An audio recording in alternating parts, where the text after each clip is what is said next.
같은 회사에 근무하던 직장 동료 4명은 어느 날 V캐시라는 가상자산을 발행합니다. 한 구좌당 600만 원을 투자하면 최대 300%인 1,800만 원의 수익을 얻을 수 있다고 홍보했는데요. 한 명의 투자자가 다음 투자자를 데리고 오는 이른바 다단계 수법을 통해 각종 수당 지급은 물론 네트워킹 마케팅을 이용해서 투자금을 모았습니다. 여기에 모인 이들이 10만 명, 피해 금액이 3조 6천억이었습니다. 3조가 넘어요?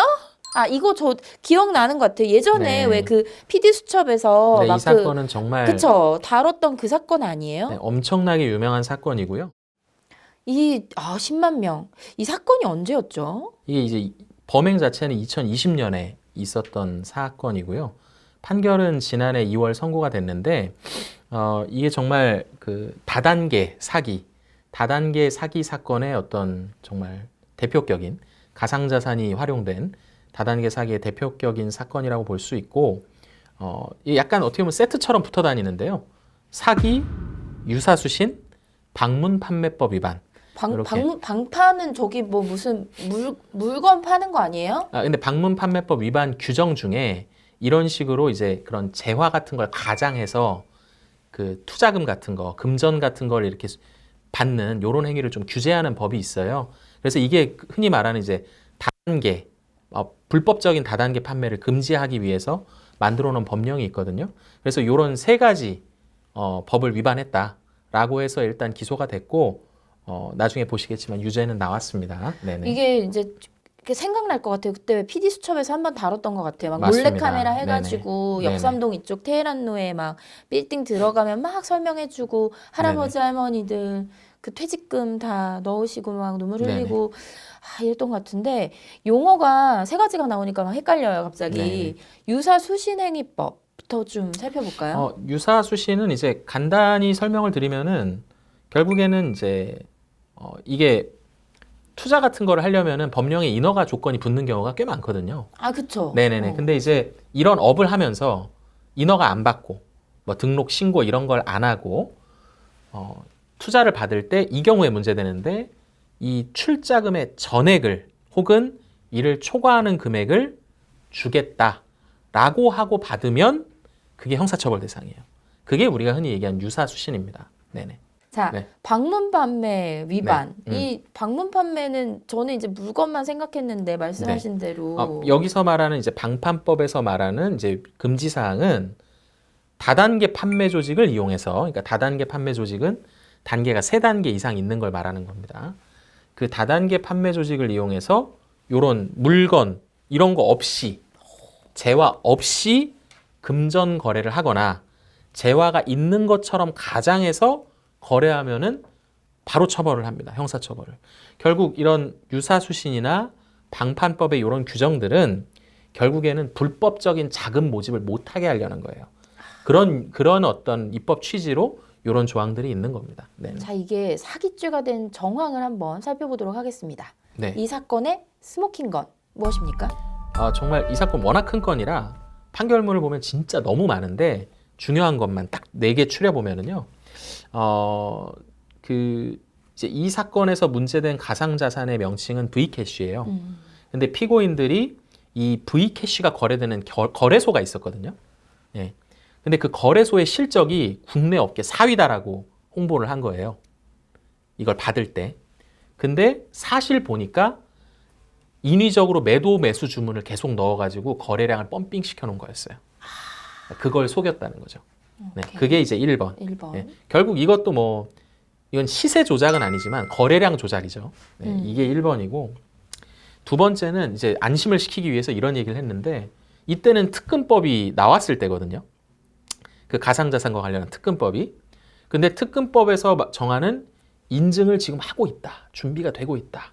그리고 시중은행에 이 모든 실명 확인, 입출금 계정 이런 것 모든 게 된다. 라고 했는데 사실 아무것도 없었죠.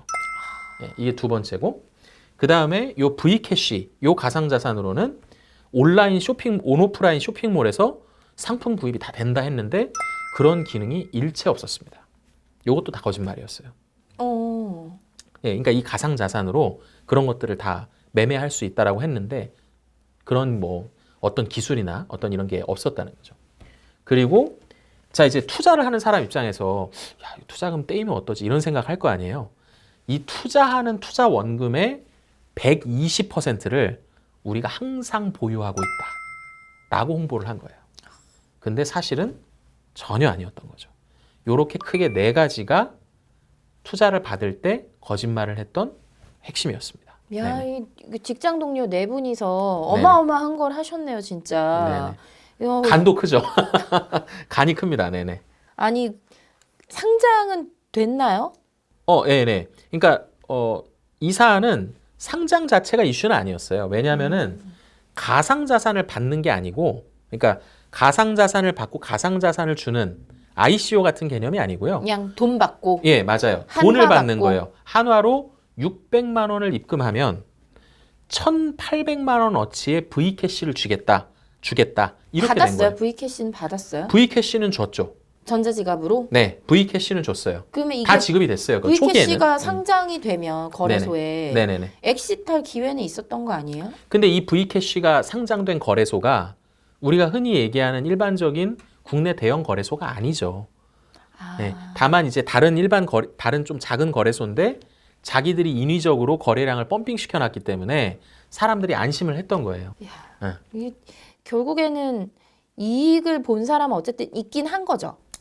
그렇죠. 누군가는 그러니까 이익을 본 거죠. 그러니까 이게 초기에는 이익 본 사람이 좀 있었긴 있었던 것 같아요. 초기에는. 왜냐하면 그 당시에는 시세를 조작하고 있어서 정말 1,800만 원에 해당하는 V캐시를 받으면 인위적으로 시세를 조작하고 있었기 때문에 정말 만약에 그때 엑시스를 하면 이익을 볼 수 있었던 거죠. 근데 훨씬 더 많은 사람들이 엑시스를 안 해요. 왜냐? 자기가 이거 다단계가 있으니까 사람 끌어올 때마다 수당이 계속 붙거든요. 그러니까 엄청난 수익을 볼 수 있을 거라는 기대를 자꾸 주니까 엑시스를 안 합니다. 네네. 수당을 계속 주니까요. 그게 무서운 거죠, 다단계가. 맞아요. 그래서 피해자가 점점 더 크게 양산이 되는 거고 금액이 천문학적으로 뛰는 겁니다. 네네. 다단계 듣기만 해도 너무 불편해요, 진짜. 이 결론이 어떻게 났나요? 피고인들이 막 진짜 이게 사건이 크니까 자기들도 알잖아요. 이게 유죄가 되면은 형이 엄청 세다는 걸 아니까 많은 주장을 했어요. 뭐 공모를 안 했다, 아니면은 일부 가담만 했다. 지금 거짓말이라고 하는 것 중에 뭐 이런 것들은 다 사실이다. 온갖 주장들을 사실 다 했는데 결국에는 법원에서 모두 인정 안 하고 피고인들 주장은 모두 배척하고 싹 다 유죄가 됐습니다. 그러니까 쉽게 말하면 4명. 3조 6천억 원이 그치. 유죄가 된 거예요. 야, 근데 각각 그러면 형이 어떻게 나왔을까요? 어떻게 나왔어요? 이게 이제 4명인데 4명이 다 어떻게 동등한 지위는 아니에요. 그러니까 소위 말해 완전 우두머리가 있고 이제 약간 이렇게 계단형으로 내려가거든요. 이 우두머리는 22년이 나왔습니다. 예. 이 정도면 정말 충분히 엄청 센 겁니다. 그러니까 3조 6천억과 대비하면 22년 약간 세 발의 피처럼 느껴지실 수 있는데 이제 우리나라의 이 경제범죄와 관련 양형 기준을 보면은 엄청 세게 때린 거다. 그래서 최고 우두머리는 징역 22년이 나왔고 우와. 그리고 그 다음부터 순차적으로 14년, 8년, 4년 이렇게 나왔습니다. 아. 네네. 아니 보통 그 사형이 가장 높고 네네. 무기징역. 그 다음에 한 몇 년이죠? 제일 높은 거는 50년. 오. 네, 50년까지 할 수는 있습니다. 22년. 네네. 짧은 거 아닌가요? 짧은 건가요? 긴 건가요? 그러니까 3조 6천억이라는 숫자를 보면 그냥 거의 뭐 약간 죽이고 싶을 것 같긴 한데 피해자들은 그러시겠죠. 근데 이게 법은 또 어떤 기준이라는 게 있어야 되니까 22년이면은 거의 최상한으로 했다고 보시면 될 것 같습니다. 젊은 시절이 이제 다 학교에서. 그렇죠. 네네. 그래서 잘못했잖아요, 근데. 엄청나게 잘못했죠. 이거 뭐 추징도 1,800억 원인가 나왔어요. 네네. 우리 3조 어디로 갔어요? 근데 왜 그러냐면은 네. 이제 추징을 할 때는 명확하게 수익에 대한 증거가 있어야 돼. 이 사람이 걷어들인 수익. 왜냐면 이제 돌려막기를 했으니까 이 사람이 실제 받은 수익은 3조 6천억 원은 아니거든요. 네네. 그렇게 된 거죠. 다시 한번 소환하게 되네요, 권도영 씨. 네. 네. 비트코인 10,000개 들고 가셨는데. 자, 이 사건이 가지는 의미 뭡니까? 아까 한번 언급을 드렸는데요. 가상자산 형사 사건이 이제 우리나라 법원에 등장한 2017년 그때 이미 사실 이런 다단계 가상자산을 이용한 다단계 사기 사건은 이미 있었어요. 근데 이제 이 사건은 언론에까지 대서특필될 정도로 정말 가상자산 다단계 사기 사건의 거의 대부분의 이슈들이 포함된 그런 대표적인 사건입니다. 그리고 이런 가상자산이 다단계와 엮이면 피해 금액이 어마어마하게 커진다는 게 밝혀졌기 때문에 이제 쉽게 말해서 혹시라도 다단계 사업을 하시는 분들도 다 경계하고 조심하고 이렇게 되게 되는 그런 충분한 계기가 되지 않았을까 그렇게 생각이 듭니다. 네네.